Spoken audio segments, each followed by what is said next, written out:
Evoé a todos, bem-vindos a mais um vídeo do canal Babylon Brasil. E neste vídeo em especial vamos compreender o conceito de Magic do Aleister Crowley. Nesse conceito de Magic, a vontade é um princípio, uma faculdade essencial para a sua compreensão. Então, o que diferencia Magic dos outros sistemas mágicos é a questão da vontade, aliada a várias outras questões que Crowley vai construir ao redor desse princípio. Então, Crowley nos define o que é Magic no seu livro Magic Without Tears, que é um livro tardio do Crowley e por isso fundamental, porque expressa um pensamento mais maduro, né, sobre o seu pensamento, o seu sistema de magia. Esse Magic Without Tears foi escrito em 1943, 4 anos antes da morte do Crowley. Então, realmente expressa a sua maturidade em termos de pensamento do sistema que ele criou. E ele vai definir Magic como a ciência e a arte de causar mudanças em conformidade com a vontade. E ele coloca vontade em letra maiúscula. Os textos do Crowley não são fáceis de compreender. Ele elabora o seu pensamento, a sua filosofia, tomando como base vários outros filósofos da sua época, ou anterior à sua época. Crowley era uma pessoa bastante culta.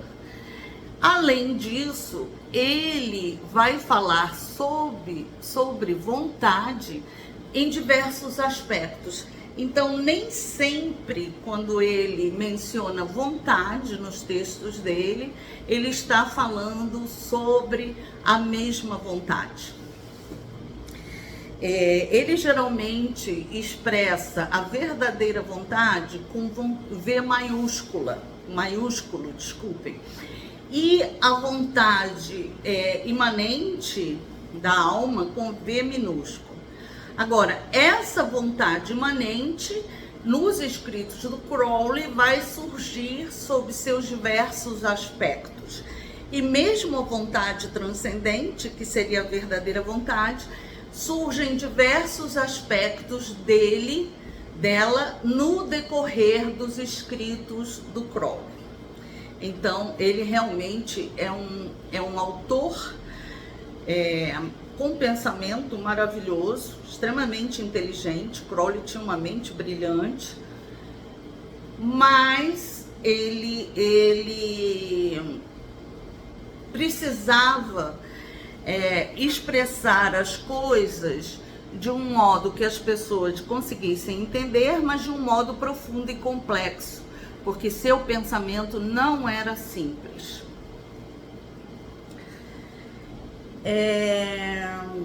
Uma outra questão é que Crowley não vai explicitar tudo em seus escritos.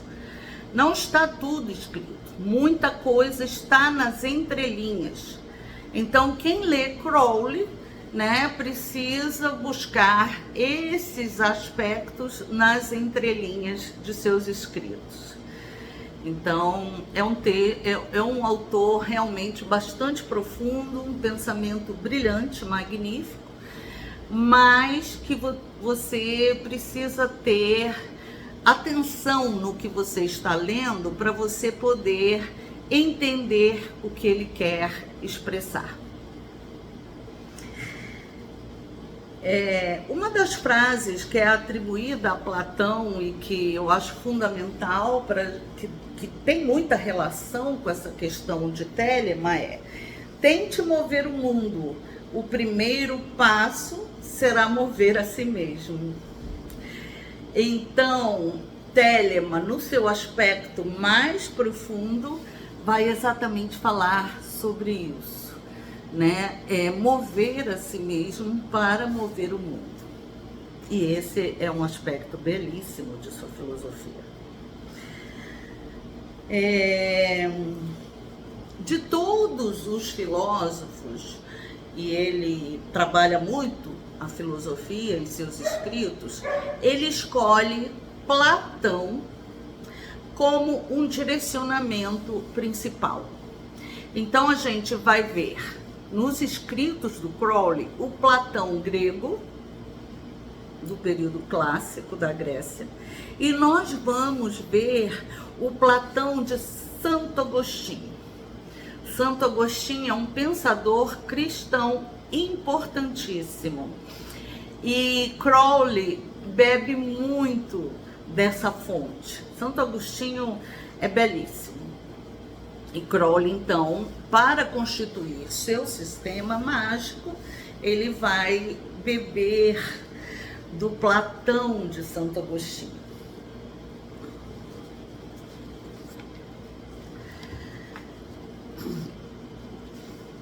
Crowley, ele visava,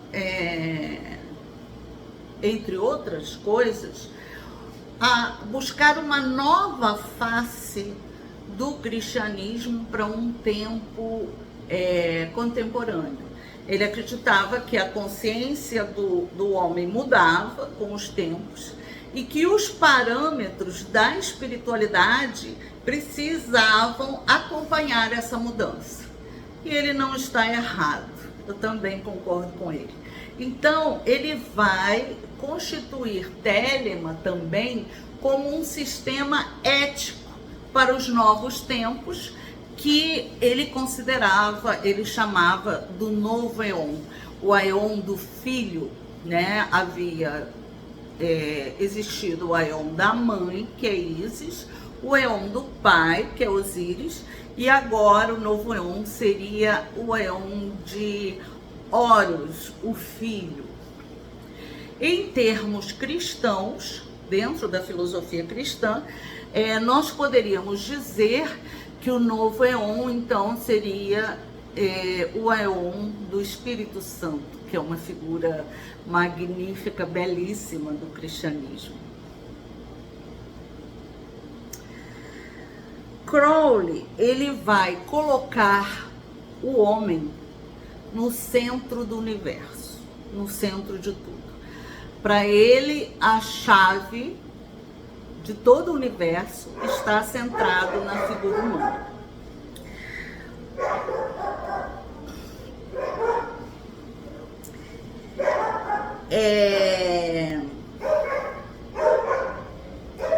Ele ressaltou a vontade e a liberdade como os aspectos fundamentais para que a autonomia humana fosse possível. Então, nós temos em Telema a vontade como faculdade ou capacidade, que é algo inerente ao homem, mas sempre no seu estado de potência.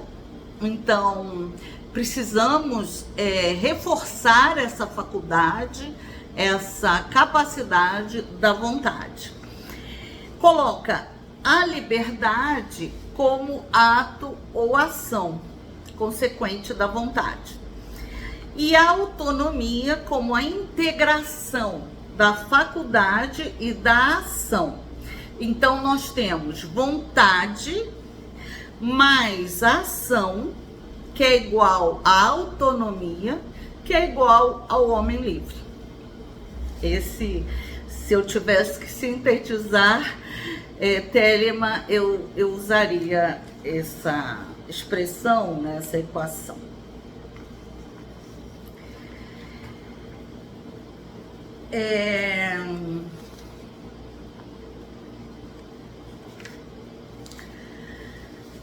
Vamos falar, então, um pouquinho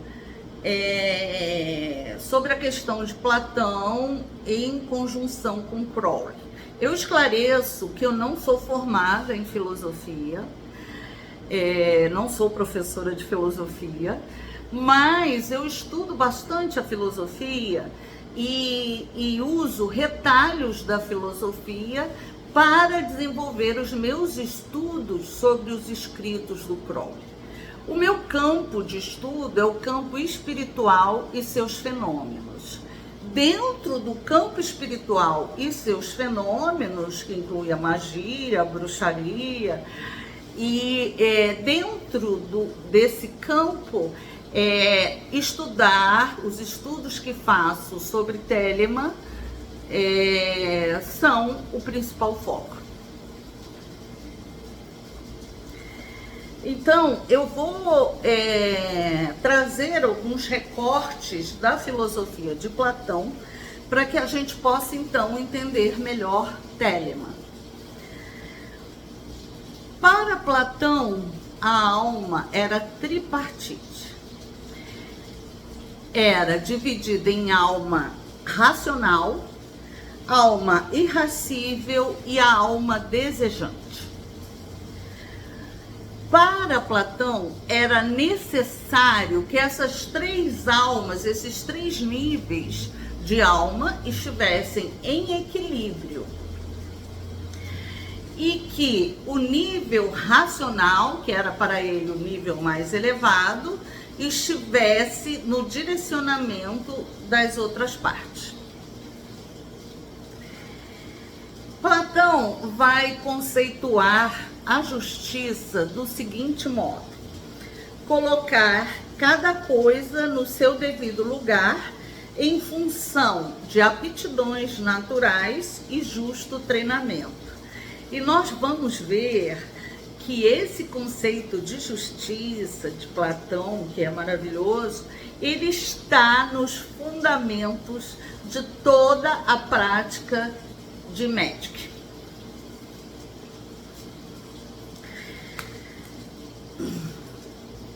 Então, baseado em Platão, o que Crowley faz? Ele cria o Logos,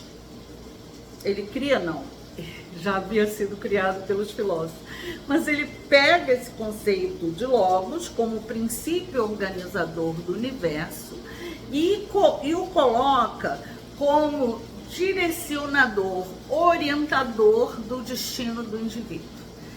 Então, para Crowley, não seria a razão intelectual, embora a razão intelectual seja fundamental, como um aspecto menos potente desse logos transcendente. Então, ele coloca esse logos, né, como o orientador da vida humana, e aí também não desmerecendo a razão enquanto logos humano. E esse logos, princípio organizador da vida humana, ele é aquilo ao qual ele se refere como verdadeira vontade. Por isso ele diz que é tão importante, né, se aproximar da sua verdadeira vontade. Na verdade, a verdadeira vontade é um princípio incognoscível, não só em Crowley, mas em outros filósofos, né? O logos transcendente. A nossa mente não consegue alcançar essa realidade.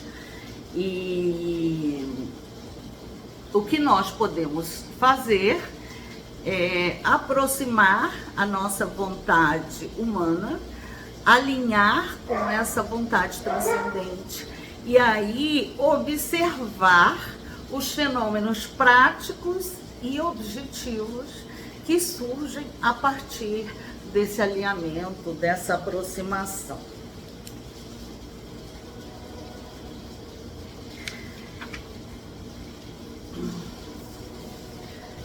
A gente vai ver as palavras vontade e liberdade ainda não eram trabalhadas no tempo clássico da Grécia. né, elas vêm a ser trabalhadas a partir de Santo Agostinho, que pega os ensinamentos de Platão e os transforma, os amplia segundo a filosofia cristã. E aí, por isso que eu falo o Platão de Santo Agostinho, né? Porque nenhum outro filósofo, pensador, que for trabalhar com os conceitos de um filósofo antigo, ele não vai alcançar o cerne da questão daquele filósofo. Ele vai se aproximar e expressar um ponto de vista dele sobre aquela filosofia.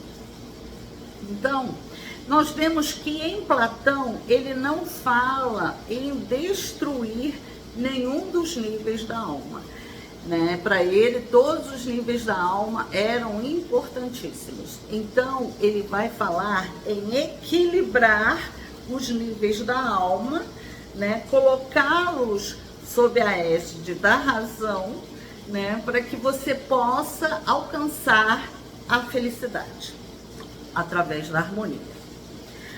Para Platão, o telos deve ser governado pela razão, para que não se crie um desequilíbrio que produza dor e infelicidade. Em Crowley, o telos, ou destino, deve ser governado pela verdadeira vontade, ou logos transcendente, que seria o princípio organizador do universo. E num nível humano, o telos deve ser governado pela razão. Tanto Platão quanto Crowley pressupõem no ser humano um desequilíbrio que precisa ser corrigido, tá? Para Platão, o homem é a cidade. A cidade é o que o homem é. Então, se a cidade é agressiva, é porque o homem é agressivo. Se a cidade é desonesta, é porque o homem é desonesto. Do mesmo modo, o mundo é aquilo que o homem é.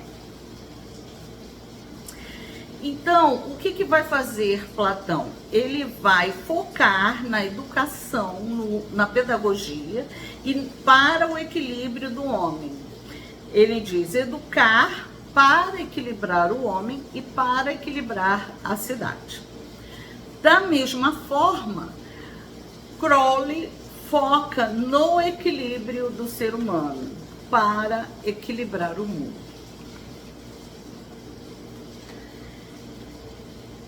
O tema central realmente no pensamento de Aleister Crowley é o homem. E ele é de uma crucial importância, tão importante que o homem se torna Deus. Então, nós vemos no livro da lei, em vários escritos do Crowley, ele falar nesse homem-Deus, né? Não existe Deus senão o homem. E vamos ver Crowley limitar o poder dos deuses diante dos homens. Então, o poder do homem seria muito superior ao poder dos deuses. E você magicamente iria utilizar esse poder limitado dos deuses para alcançar resultados em si mesmo ou no mundo objetivo. Então, nós vemos isso em relação aos deuses ou qualquer manifestação espiritual. A gente vai ver no livro dele de Goécia, Salomônica, em que ele diz que os selos dos demônios são, na verdade, representações de áreas cerebrais. E nesse aspecto eu concordo bastante com ele, embora eu dimensione os limites disso, né? Qualquer deus ou demônio que você vá invocar ou evocar vai potencializar em você dons naturais que você já possui, para que você possa ter uma vida objetivamente mais equilibrada e mais concreta em termos de resultados, né? Isso é magia.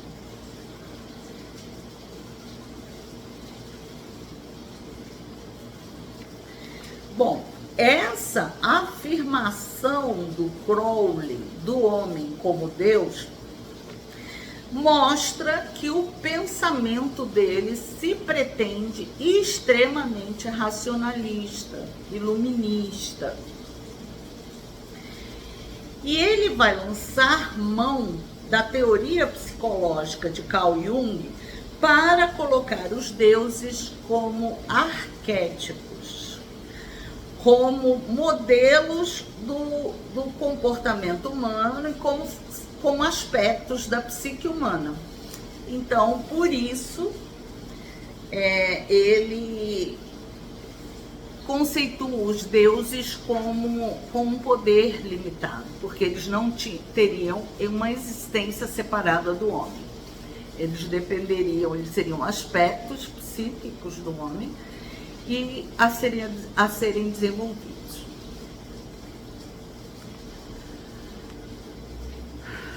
Acontece que isso cria um grande problema no pensamento do Crowley, pois é uma afirmação extremamente racionalista inserida num universo e numa prática metafísica que é a prática da magia e toda a espiritualidade.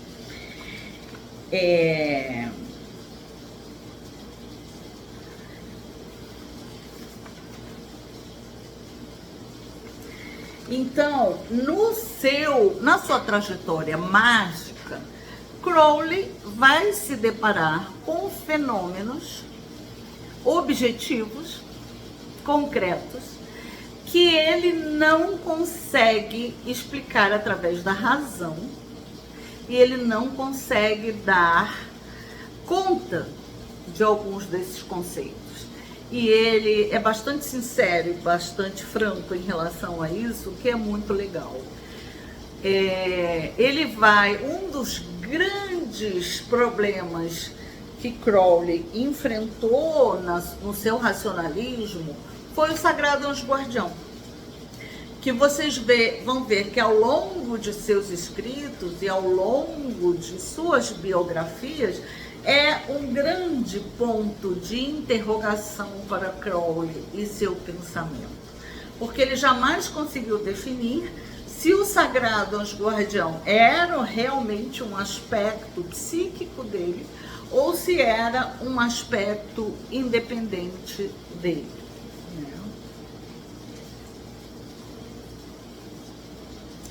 Então, para harmonizar o racionalismo com o universo metafísico que ele experimentava, ele criou na sua definição de Magic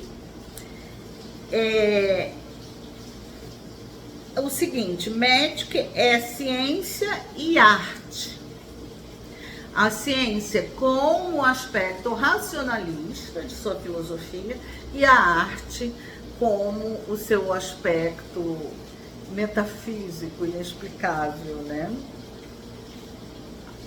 E nessa frase ele coloca a vontade com letra maiúscula, então ele está falando da verdadeira vontade, que é um nível muito elevado de vontade. E mesmo no faze o que tu queres, será o todo da lei, vocês vão ver que em inglês ele usa pro tu o inglês arcaico, para fazer uma distinção do que é o tu comum e do que é esse tu do que ele está falando. Então, quando ele fala, faz o que tu queres, será o todo da lei, e essa lei é apresentada em maiúsculo, do will shall be the whole of the law, thou will. Esse thou tem uma conotação de nobreza. Então, ele vem a dizer mais tarde em seus textos: fazer o que você quer não é fazer o que lhe der na teia. E isso é fato.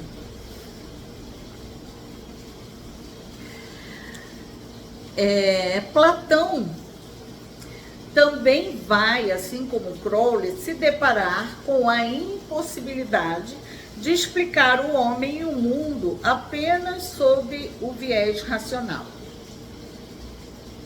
Por quê?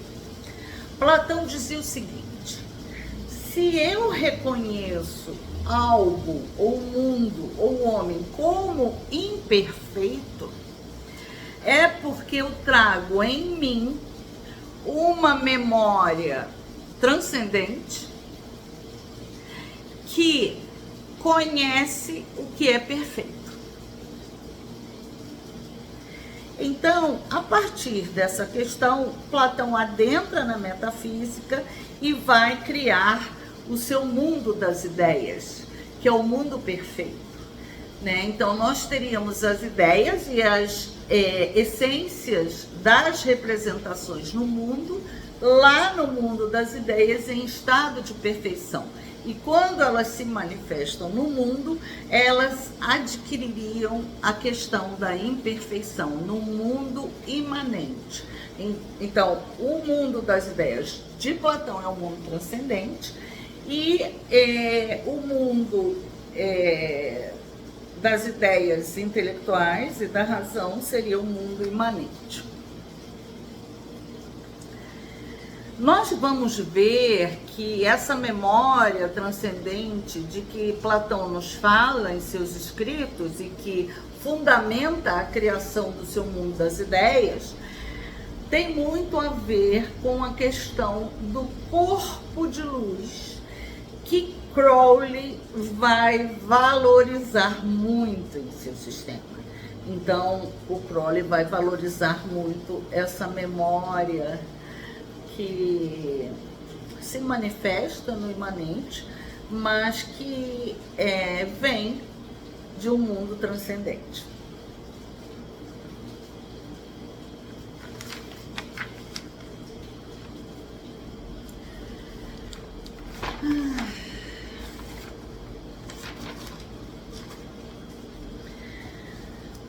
Vemos assim que, assim como Platão, Crowley pensava que o modo de reequilibrar o mundo era reequilibrar o homem, pois o homem é uma representação do homem perfeito. E ele se refere aí ao Adam Kadmon da Cabala. O mundo, para o Crowley, seria uma representação do homem, e tudo no mundo seria uma representação, né, um simulacro. Ele não vai usar o termo simulacro, porque na época dele esse termo não existia, mas é uma cópia. Tudo no mundo imanente é uma cópia do mundo transcendente.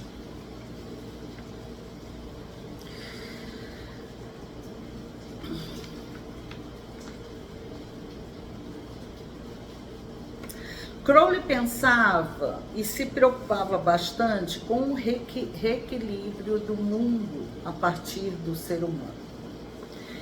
E ele trabalhava isso a partir da vontade, da verdadeira vontade e da liberdade. Santo Agostinho, para Platão, o mundo era físico, material, ele era um grego, não havia mundo espiritual, não havia além da vida. Santo Agostinho vai pegar esses fundamentos da filosofia de Platão e ele vai pensar uma vontade interior, metafísica, que remete ao Criador, remete a Deus.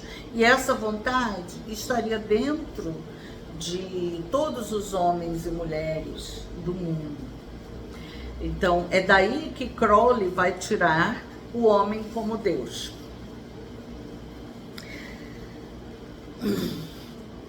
Então, Santo Agostinho vai pensar o summum bonum e o summum malum, o que o leva a refletir sobre a vida terrena e a vida eterna, sempre numa perspectiva interior, que culmina com a sua descoberta e conexão entre vontade e liberdade. O apóstolo Paulo já tinha feito essa conexão, mas de uma maneira muito breve ainda, um pensamento ainda, um protótipo do que viria a ser em Santo Agostinho. E Santo Agostinho, ele se baseia muito também no apóstolo Paulo, ele gostava muito do apóstolo Paulo.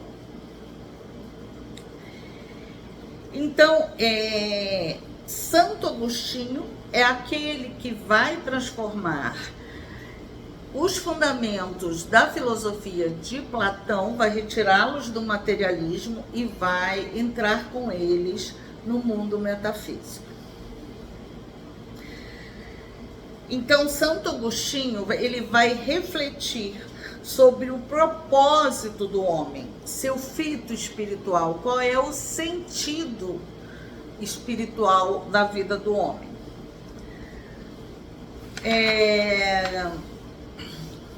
Ele vai retirar o homem das questões políticas e mundanas, materiais lá do grego antigo, e vai inseri-lo no mundo metafísico e vai pensar a vontade e a liberdade como elementos dentro do homem que remetem a Deus.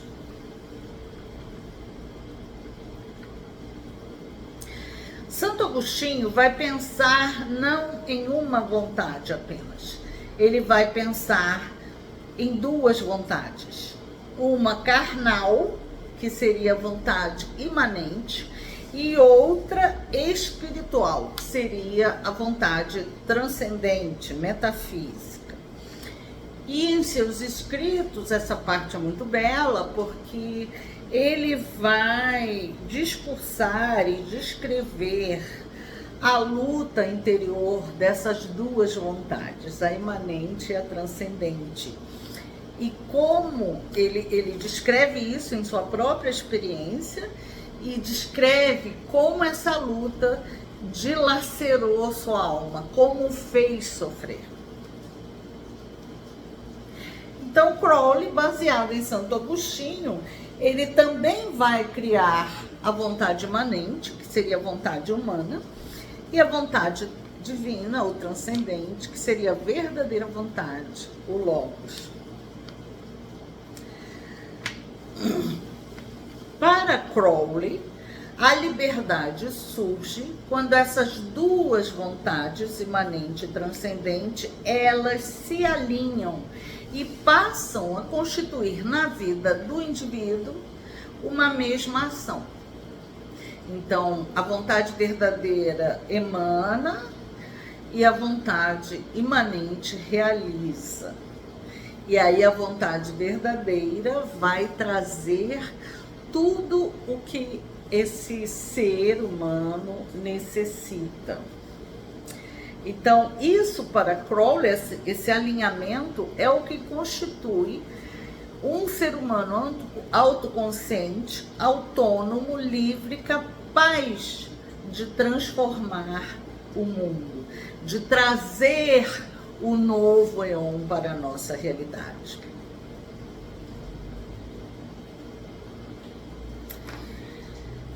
Eu teria algo mais a dizer sobre essa verdadeira vontade, mas acabou de me fugir o pensamento e a ideia sobre isso, né?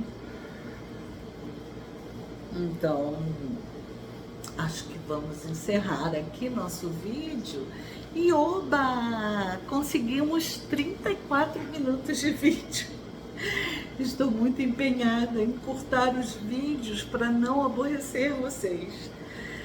Tá bom, meus amores, encerramos aqui o nosso vídeo. Como sempre, eu recomendo, não adotem o meu pensamento e as minhas ideias sem antes refletir sobre elas. E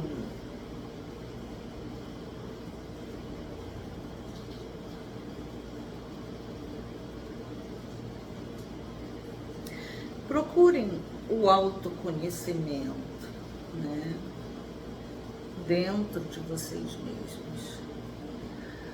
Porque eu vou dizer uma coisa muito importante a vocês.